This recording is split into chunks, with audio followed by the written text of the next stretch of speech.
Hello. So this evening I would like to take a quick look at the poet Brendan Kennelly. Now Brendan Kennelly has not been seen on the Leaving Certificate course before, so it is a very, very good opportunity to try a brand new poet. There's not really any experience in terms of the type of question that's going to be appearing. So all that you can do if you are thinking of approaching Brendan Kennelly as a studied poet is to be very aware of the subject matter, the themes, the poetic techniques that are adopted and exacted throughout, and of course that sense of relatability that you have to the subject matter in question. I'm going to go through the poems as they are in the textbook. I'm going to go through them in terms of the subject matter, what they tackle, identify a number of poetic techniques, and we're going to look at how to link those. On top of that then, I will do my best to address the structure of the poetry question on top of that as well. So the very first poem is a poem from a 3-year-old. Now if anybody here has a younger brother or sister or a cousin who's quite young, you will know very, very well the incessant questions that only a 3-year-old can ask. The kind of things you're thinking of is, obviously the "are we there yet?" Why does this happen? Why does that happen? And they have this unbelievable ability to not breathe between questions. Brendan Kennelly has very cleverly harnessed that. And Poem from a 3-year-old was a poem written following a series of conversations that he had with his 3-year-old daughter. So let's go through it. And will the flowers die? And will the people die? And every day do you grow old? Do I grow old? No, I'm not old. Do flowers grow old? Old things. Do you throw them out? Do you throw old people out? And how you know a flower that's old? The petals fall. The petals fall from flowers. And do the petals fall from people too? Every day more petals fall until the floor where I would like to play, I want to play, is covered with old flowers and people all the same together, lying there with petals fallen on the dirty floor. I want to play the floor, you come and sweep with the huge broom. Listen to that run-on line. No breath. The dirt you sweep, what happens that? What happens all the dirt you sweep from flowers and people? What happens all the dirt? Repetition. Is all the dirt what's left of flowers and people? All the dirt there in a heap under the huge broom that sweeps everything away? Why you work so hard? Why brush and sweep to make a heap of dirt? And who will bring new flowers? And who will bring new people? Who will bring new flowers to put in water where no petals fall onto the floor where I would like to play? Who will bring new flowers that will not hang their heads like tired old people wanting sleep? Who will bring new flowers that do not split and shrivel every day? And if we have new flowers, will we have new people too to keep the flowers alive and give them water? And will the new young flowers die? And will the new young people die? And why? Children can be forgiven for talking incessantly. Because sometimes, if you're very, very switched on, you can hear the messages that only a child in their infinite wisdom can offer to us. This child is looking at these flowers that are dying all around the space that she wants to play in. And she's obviously very irritated because she wants to play on the floor and the flowers keep dropping petals, so it's getting in the way and it's ruining her experience of playtime. What does she do? Let's go get Dad. Dad will sort this out. Dad does sort it out, but then it happens again, and Dad comes in and sorts it out, and it happens again.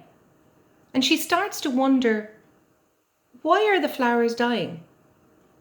And you're bringing me new flowers. But what's going to happen when you die? Who's going to bring a new you? That connected thought process indicates the innocence and often practicality and logics that can only be associated with a child. And the way in which Kennelly has written this is through the use of enjambment and run-on lines. So it really does emphasize and mimic the panicked, incessant way that a child has of speaking. But the important thing about this poem is that this child identifies death, this child identifies rebirth and that unavoidable cycle of life, and who will bring new flowers, because these ones will definitely die, and who will bring new people, because these ones will definitely die. Furthermore, this child identifies what we do as a society. We throw all flowers out. Where do we put the flowers when they go? In the bin. Where do we put the people? They don't go in the bin. But in the mind of a child, they do. They go in the ground, they're thrown away, they're no longer part of your living arrangements. But is death the only way that we throw out the elderly?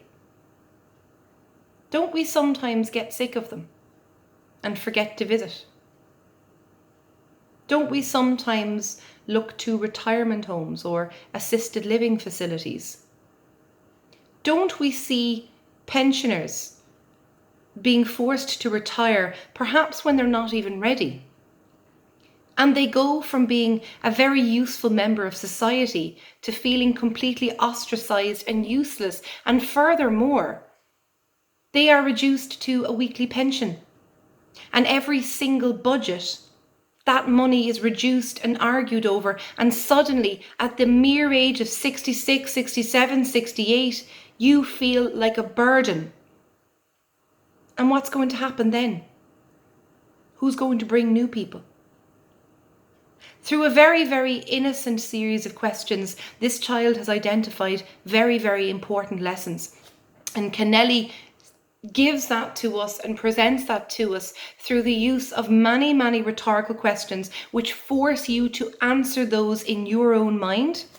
And will the flowers die? It opens up with and a rhetorical question which gives you the firm idea that this is not the first time this question has been asked, and there has been quite a lengthy conversation previous to this. And this follows on with, and will the people die? Because that's the next logical question.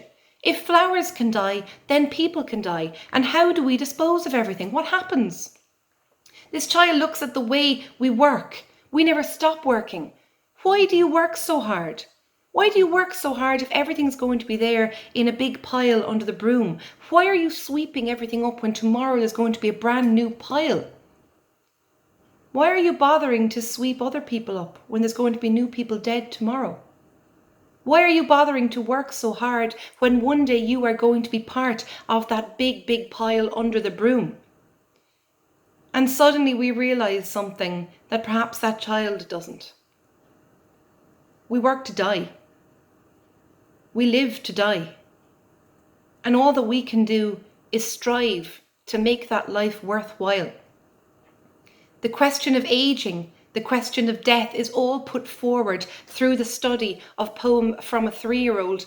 And we realize something tremendously important, that dying and aging is inevitable. You cannot escape it. That is a major theme running throughout the poetry of Brendan Kennelly, and that is of dying and aging. It is presented in quite a negative way, in that society neglects us. We neglect each other. Aging is not seen as a graceful, nice process. It is something that ages you. You begin to shrivel up and wilt, and you hang your heads like tired old people wanting sleep. Look at that beautiful visual simile of tired old people hanging their head. That is how we die. What do you have to do to make that life worthwhile? What do you have to do to make this aging process more graceful, more worth something? As Dylan Thomas said, rage against the dying of the light. Don't die gently, don't die quietly. Live a fiery life. Leave a mark behind. Do something worthwhile. All of this and more is addressed in Poem from a 3-year-old, with the heavy use of run-on lines and enjambment to mimic that breathless way of speaking that a child has.